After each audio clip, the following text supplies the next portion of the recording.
Hi, everybody. Dan Illman, Matt Bernier for Weekend Wrap, taking a look back at last Saturday's Grade 2 Santa Monica Stakes at Santa Anita. It was a good Saturday for Finest City and her connections. On Saturday afternoon, she wins the Santa Monica over a wet, fast track. Saturday evening, she's named Champion Female Sprinter of 2016. And Matt, she breaks from the rail. She broke in a little bit, and I think in a perfect world, Mike Smith wanted this four-horse, Fantastic Style, to clear off and get Finest City to the outside. And when Fantastic Style didn't blast out of there, Mike's like, I'm on the best horse, I'm just going to go. And you know what? Credit to Mike Smith for just looking at it saying, but why bother getting cute? I agree. I think you and I both thought we would have Fantastic Style go out, clear off. You'd have Finest City try to kind of give the little switch, get out to the clear.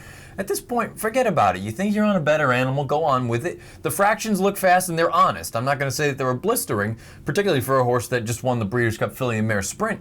At this point, again, I mean, look, she had to do a little bit of work, but you're going to see that she just basically overpowers this field. Fantastic Styles making her first start for trainer Doug O'Neill. She had run some fast races last year for Bob Baffert. Seemingly came into this race a little bit off form, but right here, they're at even terms. It looks like they both have a big shot. And in the catbird seat is Sheer Pleasure, a Calbred coming off the layoff who's just been sitting behind this duel. Yeah, and really, she got a great trip in here. Maybe she needed one off the bench before we see her best. You see Fantastic Style, there's really no excuse. This was a much better effort than we saw most recently, but you're going to see right now, Finest City turns the jets on. You get the feeling with Fantastic Style, if it don't come easy, it's not going to come at all. And Finest City kind of looked her in the eye here and said, no mas. And she's just going to drive away. A couple of taps from Mike Smith left-handed, and Finest City is just simply the best, and she lives up to the 2-5 billing. Fantastic Style, to her credit, held second off of Sheer Pleasure. The disappointment was Bad Juju, the second choice in this race, who won over a wet, fast track in her most recent start in a little stakes race. Here, stepping up in class,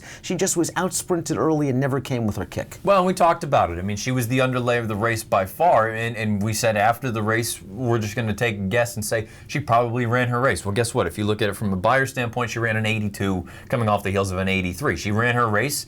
She just took a lot of money because I feel like a lot of people looked at it and said, well, the wet track, and she's better than Fantastic Style. The pace scenario, again, it looked honest enough. It held up. The horses that were 1, 2, 3, 4, 5 essentially ran 1, 2, 3, 4, 5. Bad Juju, she probably needs a little bit of class relief. Champion Finest City earned a 94 buyer speed figure. She's racing's newest millionaire, and that 94 buyer speed figure, it's like clockwork for her now. I believe it's 3 in a row, 94 for Finest City. She's been versatile throughout her career, as you see from her pedigree. City Zip out of a Lemon Drop Kid mare, that screams grass. She's run well on turf. She's won well around 2 turns.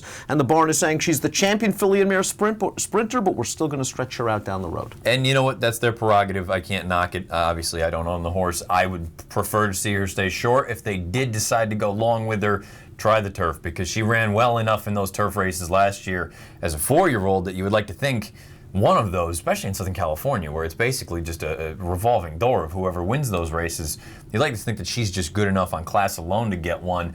I'm dubious of the idea of her going on and taking the big girls on, Stellar Wind or Songbird or any of them.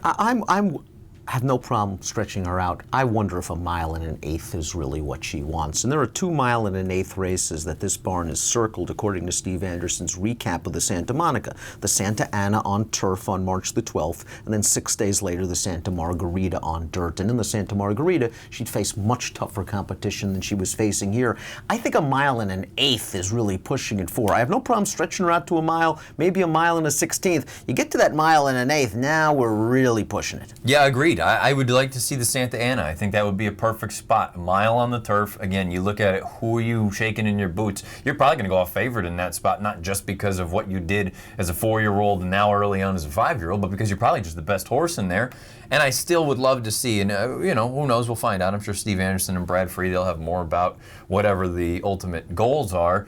I would still love to see her, and that would put her on a beautiful path, too, to go to run in a race like the Madison. Cut back. Yeah, turn her back after the 2-turn race, run in a race like the Madison, run in a race like the Humana Distaff, and really not just sew up this division again, because we've talked about it. I mean, it's wide open as far after her anyway. But boy, all of a sudden, if you start to put together some things, you've won turf races going 2 turns, you win a dirt race going 2 turns, you already know that you can run these big sprints. Maybe she's an interesting sort of female champion long shot down the road.